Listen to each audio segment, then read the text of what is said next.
Ephesians chapter 2. And you he made alive, who were dead in trespasses and sins,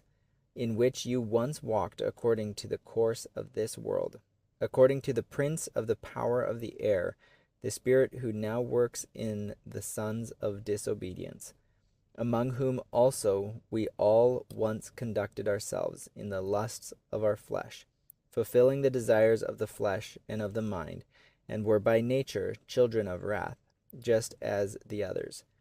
But God, who is rich in mercy, because of his great love with which he loved us, even when we were dead in trespasses, made us alive together with Christ. By grace you have been saved, and raised us up together, and made us sit together in the heavenly places in Christ Jesus, that in the ages to come he might show the exceeding riches of his grace in his kindness toward us in Christ Jesus. For by grace you have been saved, through faith, and that not of yourselves. It is the gift of God, not of works, lest anyone should boast. For we are his workmanship, created in Christ Jesus for good works, which God prepared beforehand that we should walk in them. Therefore, remember that you, once Gentiles in the flesh, who are called uncircumcision by what is called the circumcision made in the flesh by hands,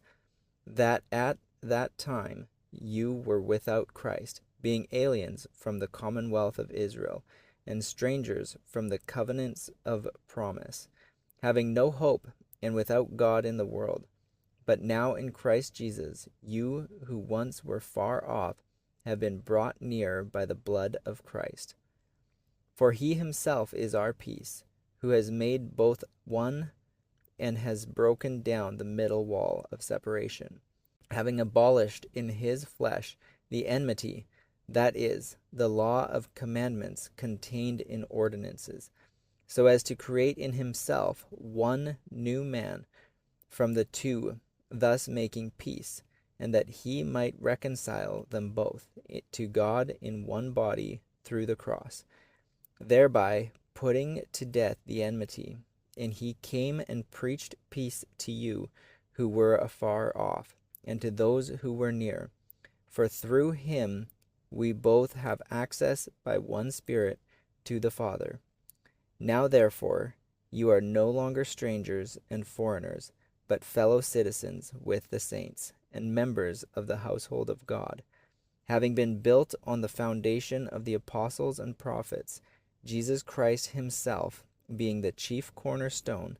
in whom the whole building, being fitted together, grows into a holy temple in the Lord, in whom you also are being built together for a dwelling place of God in the Spirit.